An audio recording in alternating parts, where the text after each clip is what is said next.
हाँ हेलो। हाँ हाँ। अच्छा अच्छा वही वाली। हाँ अब तो दो बची हैं।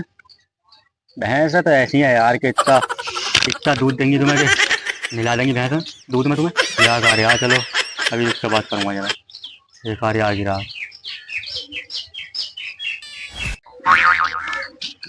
हाँ भाई साहब, कौन सी भैंस बता रहे हो तुम? हाँ भाई आ जाओ, है ही गया है भैंस है। अच्छा अच्छा, ये है भाई साहब। उल्ली वाली भैंस कितना दूध दे रही है? ये 12 किलो दूध दे रही है एक भैंस। उल्ली वाली 12 किलो दूध की है। सुअर कितना झूठ बोल लिया है, 12 किलो दूध। तो भाई साहब, इसके उल्ली वाली भैंस के कितने रुपए मांग रहे हो तुम? इसके 95,000। ये हुआ ना 60,000 रुपए। 60,000 रुपये। चलो लाया तुम 60,000 ही दो लाओ।